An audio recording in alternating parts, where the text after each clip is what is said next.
నా జాతకం బాలేదు, నా కర్మ ఇలా కాలింది, నాకు డబ్బులు రావడం లేదు, లేదా నేను ఒక పదవిలో ఉండాలి, లేదా నేను ఉన్న జీవితానికంటే ఉన్నతమైన జీవితాన్ని వెరీ షార్ట్ టైంలో నేను చేరుకోవాలి అనేటటువంటి అత్యాశలు ఇవాళ కొంతమందిని ఎలాంటి భయంకరమైనటువంటి పరిస్థితులకి నెడుతున్నాయంటే, ముఖ్యంగా ఈ జ్యోతిష్యులు అని పిలువబడే దొంగ జ్యోతిష్యులు ఎవరైతే ఉన్నారో వాళ్ళకి మాత్రము 3 ప్రేమలు, 6 ఇంకేదో అన్నట్టుగా నడుస్తుంది. మై డియర్ ఫ్రెండ్స్, మహారాష్ట్రలో జరిగినటువంటి ఒక జ్యోతిష్యుడి యొక్క అద్భుతమైనటువంటి చరిత్రను మనం తెలుసుకునే ముందు నేను మీ ప్రియా చౌదరి.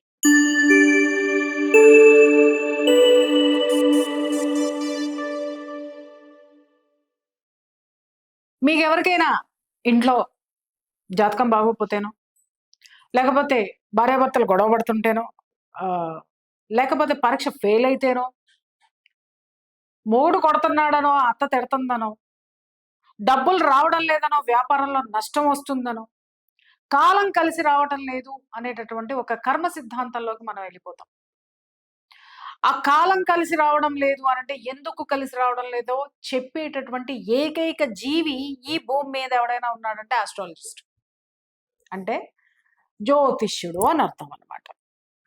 అందరు జ్యోతిష్యులు గొప్పవాళ్ళ, అందరు జ్యోతిష్యులు వెధవల అంటే నిజంగా శాస్త్రం తెలిసిన వాడు ఎప్పుడూ కూడా శాస్త్రోక్తంగానే శాస్త్రయుక్తంగానే ఉంటాడు.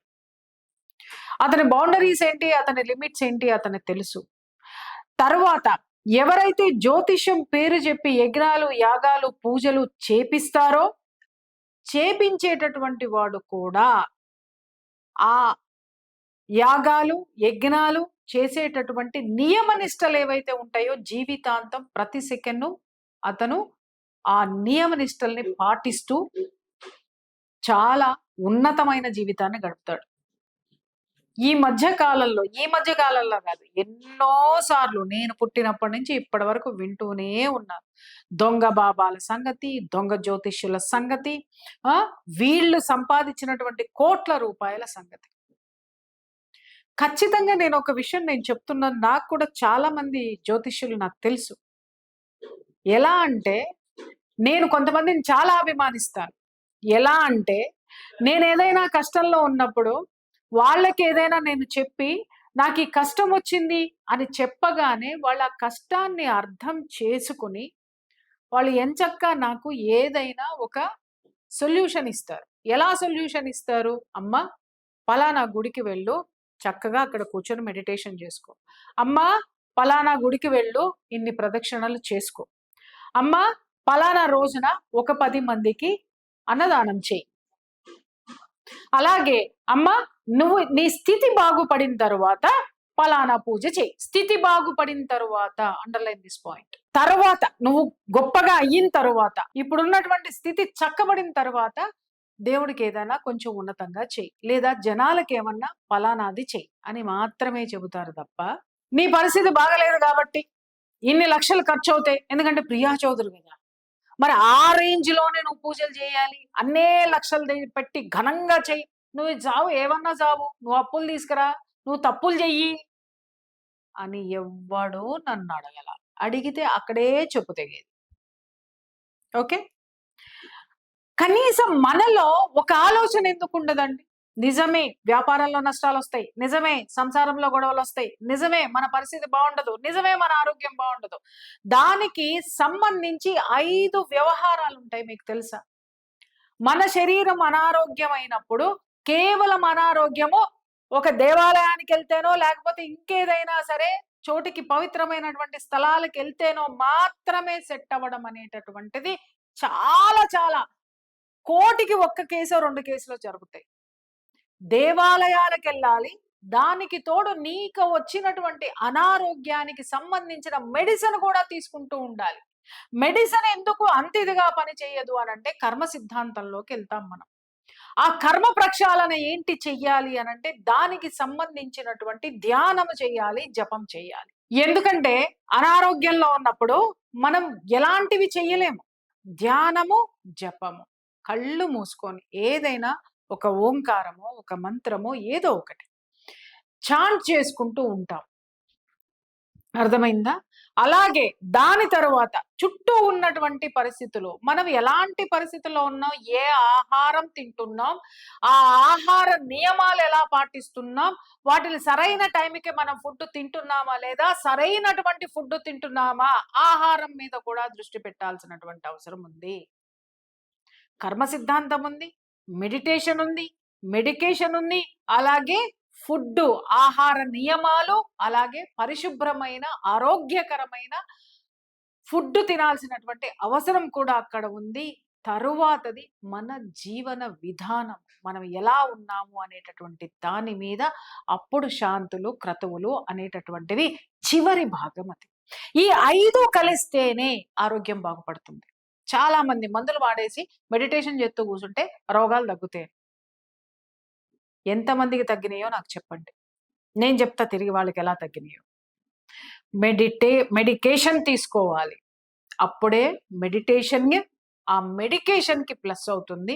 ఆ మెడిటేషన్‌లో మనం చేసినటువంటి కర్మలేమైనా ఉన్నా, మన బాడీకి కావాల్సినటువంటి కాస్మిక్ ఎనర్జీ అయినా ఏదైనా సరే, ఆ మెడిటేషన్‌లో మన శరీరంలో ఉన్నటువంటి చక్రాస్ ఏవైతే ఉన్నాయో అవి యాక్టివేట్ అవ్వడం అనేటటువంటిది మొదలవుతుంది. అలాగే భగవంతుడి నామస్మరణ, ఇక్కడ మన ఎనర్జీ సరిపోనప్పుడు యాంటీనా లాగా ఆ నామస్మరణ ఒక యాంటీనా లాగా పనిచేసి భగవంతుడి నుంచి మనకి శక్తి అందిస్తుంది.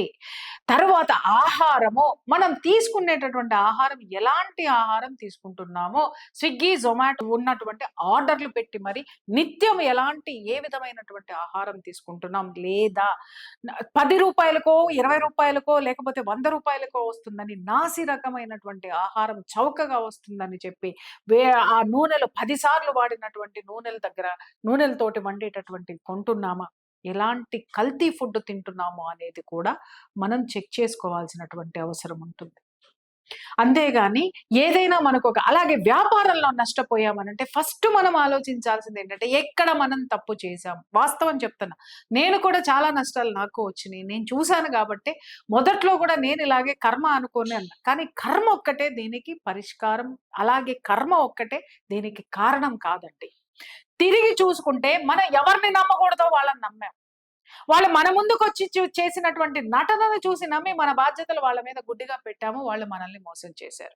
అలాగే మనం చేస్తున్నటువంటి వ్యాపారంలో మనకి ఎలాంటి అనుభవం లేదు. పక్కవాడు చేస్తున్నాడు కాబట్టి వాడు ఎక్కడి నుంచి కొంటున్నాడో నేను అక్కడే కొంటా, వాడు ఎక్కడ అమ్ముతున్నాడు వాడి పక్కనే అమ్ముతాను కాబట్టి నాకు లాభాలు వస్తాయి అనుకోవడం అనేటటువంటిది పెద్ద మైనస్. ఇలాంటివి చేసి కూడా లాభాల్లో నష్టాలు వస్తాయి. అలాగే తలకు మించిన మీ శక్తికి మించినటువంటి అప్పులు, వ్యాపారం మీద అవగాహన లేకుండా, ఎక్స్పీరియన్స్ లేకుండా, అది ఎలా నడపాలనేటటువంటి జ్ఞానం లేకుండా దాన్ని పెట్టి తలకు మించి అప్పులు తీసుకొని వచ్చి ఆ తర్వాత అది కుదేలైతే ఏం చేయాలో అర్థం కాక కర్మని అనుసరించడం అనేటటువంటిది కూడా మైనస్. అది కరెక్ట్ కాదు. వ్యాపారంలో నష్టం రావాలి, కర్మ ఉంటుంది, ఖచ్చితంగా ఉంటుంది. ఏదో ఒక రోజు మనం ఎవరినో మోసం చేసి అలాంటి స్థితికి మనం గురి చేశాం కాబట్టి ఇలా వచ్చింది. అది చివరిలో వస్తుంది. ఇప్పుడు మనం చెక్ చేసుకోవాల్సింది ఏంటి, ఎవరిని నమ్మాము అది ఇంకొకసారి జీవితంలో చేయరాదు. అలాగే ఇంత పెద్ద నష్టం వచ్చింది, దీన్ని పూడ్చుకోవడానికి మనకి ఎంత టైం పడుతుంది, ఏ అప్పులైతే తీసుకున్నామో లేకపోతే ఏ భారం అయితే మన మీద పడిందో, ఏ ఆస్తులైతే అమ్ముకొని రోడ్డు మీదకి వచ్చేసామని అనుకుంటున్నామో, ఒక్కసారి బ్రీత్ తీసుకొని మళ్ళీ జీవితం మొదలు పెడదాము అనేటటువంటి ఆలోచనలోకి వెళ్ళినప్పుడు కర్మ సిద్ధాంతం అక్కడితో కట్ అయ్యి నీకు ఒక కొత్త కర్మ, ఒక మంచి కర్మ స్టార్ట్ అవుతుంది. ఇది నేను నేర్చుకున్నటువంటి, నా ఎక్స్పీరియన్స్ తో నేను నేర్చుకున్నటువంటి పాఠం. జీరో నుంచి మొదలు పెట్టడానికి ఎవ్వడో సాహసించడు, ఎవడు ఇష్టపడడు. నేను ఇంత నష్టం వచ్చేస్తుంది కాబట్టి నేను ఏదైనా పూజలు చేస్తేనో, ఏదైనా జ్యోతిష్యుడి దగ్గరికి వెళ్తేనో రెమెడీస్ వస్తాయంటే ఖచ్చితంగా వస్తాయి. మీరు వెళ్ళేటటువంటి జ్యోతిష్యుడు మిమ్మల్ని ఏ విధంగా ట్రీట్ చేస్తున్నాడు అనేటటువంటిది ఇక్కడ చాలా ప్రధానమైనటువంటి అంశం. ఇక్కడ మహారాష్ట్రలో ఒక జ్యోతిష్యుడు ఉన్నాడండి. అతగాడు వాడికి ఏమి జ్యోతిష్యం వస్తది, ఏమొస్తది అంటే అతగాడు జ్యోతిష్యుడు ఎలా అయ్యాడు అనంటే, అక్కడ వాడి ఊర్లో ఒక శివాలయం అనేటటువంటిది వాడు శివలింగ స్థాపన చేసుకొని ఒక చిన్న గుడి కడితే, గుడికి విపరీతంగా జనాలు రావటం మొదలుపెడితే, అక్కడ ఇతగాడు అక్కడి నుంచి అతనిలో ఒక భయంకరమైనటువంటి ఆలోచన స్టార్ట్ అయ్యి దాన్ని వ్యాపారం కింద మార్చి జ్యోతిష్యుడి దగ్గర నుంచి వాడు ఏ విధంగా ఎళ్లారంటే, అక్కడ ఎవరికి ఇప్పుడు నేను చెప్పినటువంటి ప్రాబ్లమ్స్ ఎవరెవరికైతే ఉన్నాయో, ముఖ్యంగా నేను చాలా మంది దొంగ జ్యోతిష్యుల్ని చూశాను. ఎక్కువ వుమెన్ అట్రాక్ట్ అయితారండి. వుమెన్ అట్రాక్ట్ అయితారు. మీకు అర్థం కావట్లేదు. ఒకప్పుడు వుమెన్‌కి కొన్ని రెస్ట్రిక్షన్స్ ఎందుకు పెట్టారో నాకు కొన్ని కేసులు చూసిన తర్వాత నాకు అర్థమయ్యేది. ఆ రెస్ట్రిక్షన్ బందిఖానాలు చేశారు. అది కరెక్ట్ కాదు. ఈ విధంగా ఒక ఎమోషన్ ఎక్కువ త్వరగా ఇంట్లో వ్యాపారంలో నష్టం వచ్చిందనంగానే ఫస్ట్ కంగారు పడేది భార్య. అలాగే భార్యాభర్తల మధ్య గొడవ వస్తుందంటే ఎక్కువ మానసిక ఒత్తిడికి గురయ్యేటటువంటిది భార్య. పిల్లలు మాట వినట్లేదంటే ఎక్కువ బాధకి గురయ్యేటటువంటిది తల్లి. అలాగే కొడుకు దారి తప్పుతున్నాడు అనంటే తల్లి బాధపడుతుంది. అట్లా ఒక మహిళ మీద లాస్ ఏదైతే ఉందో, ఆ గొడవలు ఏదైతే ఉన్నదో, ఆ సిట్యుయేషన్స్ అన్ని కూడా బలమైనటువంటి దీన్ని చూపిస్తాయన్నమాట. ప్రభావం చూపిస్తాయి. వెంటనే వీళ్ళేం చేస్తారు, మొట్టమొదట వాళ్ళు కూర్చొని విశ్లేషించటం అనేది వాళ్ళకుండదేంటంటే, ఎప్పుడు కూడా వీళ్ళ మైండ్ డిపెండెన్సీగా అయిపోతుంది. ఖచ్చితంగా ఎతుకుతారు. ఎవరైనా మనకి మార్గం చూపిస్తే బావుండు అనంగానే ఎవరో చెప్తారు, పలానా జ్యోతిష్యుడి దగ్గరికి మేము వెళ్ళామండి. అసలు అక్కడికెళ్ళొచ్చిన దగ్గర నుంచి బాగా కలిసొచ్చింది అనంగానే టక్కుమని అక్కడికి వెళ్తారు. వెళ్ళండి, వెళ్ళొద్దని నేను చెప్పట్లే. కానీ మీరు వెళ్ళేటటువంటి వ్యక్తి మీరున్నటువంటి పరిస్థితుల్లో ఏవైతే మీరు కుంగిపోయి ఉన్నారో దాని నుంచి మంచి స్థితిలోకి తీసుకొచ్చిన తర్వాత మీ దగ్గర నుంచి ఎంతైనా గుంజమని చెప్పండి. కానీ మీ యొక్క పరిస్థితుల్ని, బలహీనతల్ని అడ్డం పెట్టుకొని విపరీతమైనటువంటి లాభాలు, విపరీతమైనటువంటి వ్యాపారాలు చేసేటటువంటి వాళ్ళకి ఎలా నమ్మాలి? ఈ జ్యోతిష్యుడు కూడా తన దగ్గరకు వచ్చేటటువంటి మహిళల యొక్క వాళ్ళ యొక్క కోరికలు చెప్తారు కదా! వచ్చిన తర్వాత నాకు తెలిసిన ఆస్ట్రాలజర్స్ ఉన్నారు కదా! వాళ్ళని అప్పుడప్పుడు నేను క్రాస్ చెక్ చేసుకుంటూ ఉంటాను. ఏవండీ ఎలాంటి కేసులొస్తాయి? ఏమొస్తాయి? ఏంటి? ఎందుకంటే వాళ్ళు కూడా నాకు ఈ ఫ్యామిలీ కౌన్సెలింగ్ కేసెస్ కూడా వాళ్ళు రిఫర్ చేస్తూ ఉంటారు. అమ్మ నువ్వు కరెక్ట్. నువ్వు కొంచెం వీళ్ళకి కౌన్సెలింగ్ ఇస్తే సరిపోతుంది. వీళ్ళకేం కర్మలు లేవు, పాడు లేవు. వీళ్ళు ఉన్న ప్రపంచాన్ని చూసి, నీటి బుడగను చూసి అదేదో పెద్ద సౌధం అనుకుంటున్నారు. దాన్ని కరెక్ట్‌గా చెప్పగలవు నువ్వని పంపిస్తారు. అట్లా ఉన్నప్పుడు ఏమవుతదంటే, దీంట్లో ఉన్నటువంటి వీళ్ళు చెప్తూ ఉంటారనమాట. జ్యోతిష్యుడి దగ్గరికెళ్ళగానే ఒక డాక్టర్ దగ్గరికెళ్తే రోగం మొత్తం ఎట్టా చెప్తారో, జ్యోతిష్యుడి దగ్గరికెళ్ళిన తర్వాత అన్నీ జెప్తారు. నాకు పలానా బాయ్ ఫ్రెండ్ ఉన్నాడండి. ఆ బాయ్ ఫ్రెండ్ నేను ఎట్లైనా సరే చేసుకోవాలండి. నువ్వు చేసుకుంటావా? నేను చెప్పింది చేస్తే నువ్వు చేసుకుంటావా? అనగానే, అవునండి వాడు ఇంకొక దాన్ని ప్రేమించాడు. లేకపోతే వాడినే చేసుకోవాలనగానే, వాళ్ళ యొక్క మానసిక బలహీనత. నా భర్త నా మాట వినట్లేదండి. వాళ్ళ అమ్మ మాటే వింటున్నాడు. ఎట్లైనా నా దారిలోకి తెచ్చుకోవాలా? అవును తెచ్చుకోవాలా? నేను చెప్పింది చేస్తావా? అలాగే అదేంటి ఉద్యోగంలో ప్రమోషన్ రావాలి. నాకంటే నా పక్కన ఉన్న దానికి ప్రమోషన్ వచ్చింది. నేనేం చేసైనా సరే ఆ ఉద్యోగంలో ప్రమోషన్ తెచ్చుకోవాలి. నేను చెప్పింది చేస్తావా? అలాగే ఆర్థికంగా నష్టపోయినటువంటి మహిళ, నేను చెప్పినట్టు చేసావంటే కోట్లు సంపాదిస్తావు. నీకిలా చూపిస్తా, అలా ఒక ఆశ. ఏ సమస్య అయితే జ్యోతిష్యుడి దగ్గరికెళ్తారో, జ్యోతిష్యుడు తమని బయట పడేస్తాడనేటటువంటి ఒక నమ్మకంతో అక్కడికి వెళ్ళినటువంటి వాళ్ళలో ఉన్నటువంటి ఆ యొక్క మానసిక పరిస్థితిని చూసి వీళ్ళొక ఆశను రేకెత్తిస్తారు. వాళ్ళకేం కావాలో అది 200% చేతిలో వచ్చి పడిపోతుందనేటటువంటి ఒక భ్రమని క్రియేట్ చేసి, ఆ భ్రమలో వాళ్ళని ఉంచి, ఈ మహారాష్ట్రలో ఉన్నటువంటి ఒకానొక జ్యోతిష్యుడు ఈ అశోక్ కార్త్ ఏదైతే నేను చెప్పానో పొలంలో గుడి పెట్టాడు. గుడికి జనాలు రావడం మొదలుపెట్టారు. వాళ్ళ యొక్క కోరికలు విన్నాడు. వాళ్ళ యొక్క బలహీనతలు అర్థం చేసుకున్నాడు. వెరీ గుడ్ ఇదేదో వ్యాపారం బానే ఉందని వ్యాపారం మొదలుపెట్టాడు. ఏ వ్యాపారం మొదలుపెట్టాడు? తైలాలు అమ్మడం మొదలుపెట్టాడు. తేనెలు అమ్మడం మొదలుపెట్టాడు. రాళ్ళు అమ్మడం మొదలుపెట్టాడు. రప్పలు అమ్మడం మొదలుపెట్టాడు. పూసలు అమ్మడం మొదలుపెట్టాడు. అన్ని మొదలుపెట్టి చివరికి ఏం చేశాడు? మాటలు అమ్మేసేసి వాళ్ళని నమ్మించేసి ఆ ఆడపిల్లల్ని ముఖ్యంగా మహిళల్ని లొంగ తీసుకున్నాడు. అందుట్లో ఒకానొక కీలకమైనటువంటి వ్యక్తి, స్త్రీ జాతి మొత్తం సిగ్గుపడాల్సినటువంటి వ్యక్తి ఎవరు అనంటే రూపాలి అని చెప్పి అక్కడ ఉన్నటువంటి మహిళా కమిషన్ చైర్పర్సన్ అండి. అర్థమైందా? ఆవిడ మహిళల యొక్క హక్కుల రక్షణ కోసం ఉన్నటువంటి పర్సను. మహిళా కమిషన్ వాళ్ళకుండేటటువంటి సమస్యలు పరిష్కరించేటటువంటి కమిషన్ చైర్పర్సన్ వచ్చేసి ఇతగాడికి చాలా దగ్గర ఉన్నటువంటి శిష్యురాలు. ఈవిడ ఆధ్వర్యంలో అక్కడ ఉన్నటువంటి మహిళల ఆశ్రమానికి అతని దగ్గరికి వచ్చినటువంటి వాళ్ళు ఇలాంటి అతని అకృత్యాలకి గురైతే ఎన్ని దరిద్రాలు చూశానంటే అతను ఆ నెత్తి మీద చెంబు ఏదో పెడతాడు, చెంబు వెనకమాల గ్లాసులో ఇంకేదో చేస్తాడు. అసలు కడుపులో తిప్పుతుందండి నిజంగా. ఆ ఎళ్ళినటువంటి మహిళల అమాయకత్వం అనుకోవాలా? లేకపోతే అసలు ఎట్లా ఎడ్యుకేట్ జేయాలి? అరే! ఇవాళ రేపట్లో ఆ ఫోనులో రీల్స్ చూస్తారు. చూడగానే ఒక వంట చూడంగానే గబగబా వండేస్తారు అంతకంటే గొప్పగా. ఒక రీలు, ఒక పాట, డాన్స్ చూడంగానే టకటకా స్టెప్పులు నేర్చుకొని చేసేస్తారు. మరి మంచి చెబుతున్నప్పుడు ఇలాంటి మోసాలు జరుగుతున్నాయని చెప్పినప్పుడు ఎందుకమ్మా అర్థం కాదు ఈ ఆడపిల్లలకి? ఎందుకు అర్థం కాదు మీకు? వాడు కనీసం వెళ్ళిన తర్వాత వాడు నిన్ను కావాలనుకుంటున్నాడంటే ఏ ఉచ్చులో ఉన్నావో అర్థం కాలేదా? అలాగే ఇంకొకటి కూడా విన్నానేంటంటే వాడి దగ్గరికెళ్ళినటువంటి ఆడపిల్లల్ని హిప్నటిజం చేస్తున్నాడు. అలాగే ఇంకేదో చేస్తున్నాడనేది కూడా నేను విన్నాను. కాబట్టి మహిళలెప్పుడైనా ఎక్కడికైనా వెళ్తున్నప్పుడు ఒంటరిగా వెళ్ళకండి. ఒంటరిగా వెళ్ళకండి. దయచేసి వెళ్ళకండి. అలాగే మహిళలు ఎక్కడికైనా ఇలాంటి చోట్లకెళ్ళొస్తున్నారు అనంటే, కుటుంబ సభ్యులు వాళ్ళకి మీద ఒక కన్నేసి ఉంచండి. అక్కడ ఏం మాట్లాడారు, అలాగే జ్యోతిష్యుడు ఏం జెప్పాడు, ఏం పరిష్కారాలు జెప్పాడు, ఏం పరిహారాలు జెప్పాడు అనేటటువంటిది కనుక్కోండి.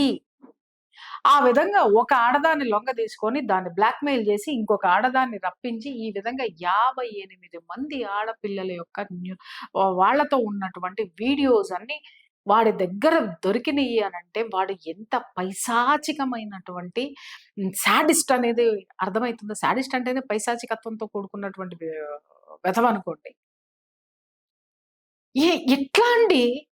అరే! ఆ విషయం ఏంటంటే, అసలు ఇతగాడు ఇన్ని సంవత్సరాలుగా చేస్తున్నటువంటి అకృత్యాలు అక్కడ ఉన్నటువంటి ఇంటెలిజెన్స్ పసిగట్టలేకపోయింది. అక్కడున్న ఎవరు పసిగట్టలేకపోయారు. హఠాత్తుగా ఇతగాడిని ఎందుకు లోపలేశారు అనంటే, అక్కడున్నటువంటి ఒక మహిళ ధైర్యం చేసి రిపోర్ట్ ఇచ్చిన తరువాత, ఆ రిపోర్ట్ తీసుకున్నటువంటి ఆఫీసర్ నిజాయితీపరుడు. చాలా పగడ్బందీగా పట్టుకున్నారు వాడిని. ఎందుకంటే, వాడి ఖాతాలో అక్కడున్నటువంటి పొలిటీషియన్స్ చాలా నెట్‌వర్క్ ఉంది వాడికి. ఎందుకంటే, ఈ పొలిటీషియన్స్, ఈ సినిమా యాక్టర్లు, వీళ్ళు, వాళ్ళు అందరూ ఇట్లాంటి కొంతమంది దగులుబాజీల దగ్గరికే పోతారు. ఇంకొకటేంటంటే, వీళ్ళను కూడా వాళ్ళు చాలా ట్రాప్ చేసి మరి లాగుతారనమాట. ఎందుకు వీళ్ళందరిని వ్యవస్థని వీడి చుట్టూ పెట్టుకుంటే, వీడు చేసేటటువంటి దగులుబాజీ పనులకి వీళ్ళందరూ కాపలాదారులనమాట. అక్కడికెళ్ళినటువంటి పోలీస్ ఆఫీసర్‌లు గాని, అక్కడెళ్ళినటువంటి గవర్నమెంట్ ఆఫీసర్స్ గాని, అక్కడ ఉన్నటువంటి డాక్టర్‌లు గాని, ఇంజినీర్‌లు గాని బొంగు, భోషణ ఏ దరిద్రమో! వీడు అంటే ఒకడు చేసే దరిద్రాన్ని, ఒకడు చేసే దుర్మార్గాన్ని కప్పిపెడుతున్నాడు అనంటే, అక్కడున్నటువంటి ఆ రాజకీయ నాయకుడో, ఆ ప్రజాప్రతినిధో, లేకపోతే అక్కడున్నటువంటి పోలీస్ ఆఫీసరో ఇంకెంత కరప్టెడ్, ఇంకెంత దరిద్రులు అర్థం చేసుకోండి. వీళ్ళందరూ ఏంటంటే షార్ట్ కట్‌లో గొప్పవాళ్ళైనటువంటి వ్యక్తులు, ఉన్నటువంటి వ్యవస్థలో ఉన్నటువంటి వ్యక్తులే వీళ్ళ చుట్టూ ఉంటారు. అది గమనించండి ఎప్పుడైనా సరే. నేను చెప్తున్నాను కదా! అరే! ఒక్కసారి అసలు వాడేం చేస్తున్నాడు అనేటటువంటి మైకంలో ఉండిపోయినటువంటి ఈ ఆడపిల్లల్ని నిజంగా ఆడపిల్లల ఉసురు ఎక్కడికి పోదండి. నేను మళ్ళీ చెప్తున్నాను కెమెరా సాక్షిగా. ఆడవాళ్ళని హింసించినా, అలాగే మానసిక పరమైనటువంటి హింసకు గురి చేసినా, ఎలాంటి దూషణలు చేసినా కొడకల్లారా అది మళ్ళీ తిరిగి కర్మ పేరిట యాజ్ ఇట్ ఈజ్ తిరిగొస్తుంది. డెఫినెట్‌గా తిరిగొస్తుంది. దయచేసి తెలుసుకోండి. ఆ కామ వాంఛలు తీర్చుకునే ప్రతి ఒక్క వెధవకి కూడా నేను చెప్తున్నాను. అది ఎంత భయంకరమైన కర్మో తెలుసా మీకు? మళ్ళీ ఆ జ్యోతిష్యంలో ఏడుస్తారు కొంతమంది. అందరిని నేను అనట్లేదండి. మహానుభావులు చాలా మంది ఉన్నారు. నేను చెప్తున్నాను గదా! నాకేదన్నా కష్టం వచ్చినప్పుడు నేనెళ్తే, "అమ్మ ఎళ్లి అదిగో ఆ గుడికెళ్ళు. ఓ 10 రోజులెళ్లి ప్రదక్షిణ చేసుకో. ఇదిగో ఈ జపం చేసుకో. లేకపోతే అమ్మ మెడిటేషన్ చేస్తావు కదా తల్లి. ఇదిగో ఈ చక్రాస్‌ని చానలైజ్ చేసుకుంటూ నువ్వు మెడిటేషన్ చేసుకో" అని చేసిన తర్వాత, "ఏవండీ మీ ఫీజు" "వద్దమ్మా నువ్వు బాగున్న తర్వాత వచ్చి నాకివ్వు." ఎంత గౌరవం ఇస్తారో. "అమ్మా నువ్వు మహిళవి నీ దగ్గర మేము తీసుకోవద్దు.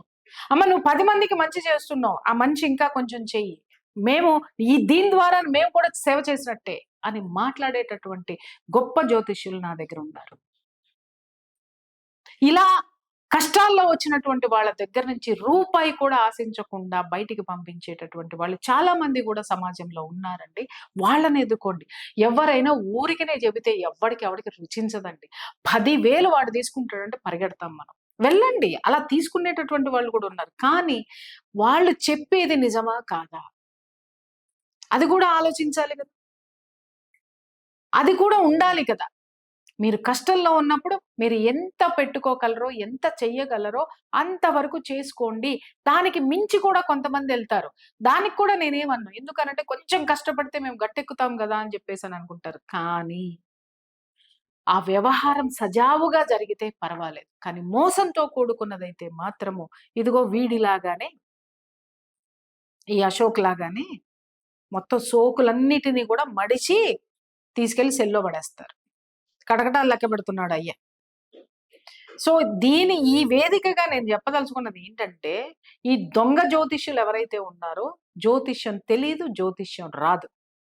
కానీ జ్యోతిష్యం అనేటటువంటి పేరుతోటి మహిళల్ని లొంగదీసుకొని ఈ విధంగా బ్లాక్‌మెయిల్‌లు, వీడియోలు ఎవడైతే పెట్టుకొనున్నాడో, వాళ్ళందరికీ నేను చెప్తున్నాను. ఎవడైతే బ్లాక్‌మెయిల్ చేస్తున్నాడో, ఏ రోజుకైనా మీ కర్మ బద్దలయ్యి బాషింగాలు బద్దలైతాయి. మాట్లాడకూడదు నేనది. మాట్లాడాల్సొస్తది. ఎంతమంది ఆడపిల్లల్ని ఆ క్రూరుడు చూడండి ఎంత దరిద్రం చేసున్నాడో నిజంగా. ఏం చేయాలి ఇట్టంటే అండి, ఆ పోలీసులు తీసుకెళ్ళి బాగా మసాలాలు నూరారు లోపలేసి, ఆడు శుభ్రంగా ఇదిగో ఇట్ట బయటకొచ్చాడు. కాబట్టి మీకు కూడా ఏదో ఒక రోజు ఇదే జరుగుతది. ఎవడికైనా కోపమొచ్చిందనుకో, బాగా శాపాలు పెట్టండే. ఎందుకో తెలుసా? తిరిగి మళ్ళీ కర్మ నీ దగ్గరికే వత్తది.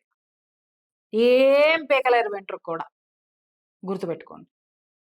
ఆడపిల్లలకి మరీ, యువతులకి, మహిళలకి మరీ చెప్తున్నాను. అరే! మీరు ఎళ్ళేటటువంటి వాడు ఉత్తముడా? కాదా? వాడు నిజంగా జ్యోతిష్యుడా? కాదా? వాళ్ళు జనాలకి మంచి చేస్తున్నారా? లేదా? మీకెప్పటినుంచి వాళ్ళు తెలుసు?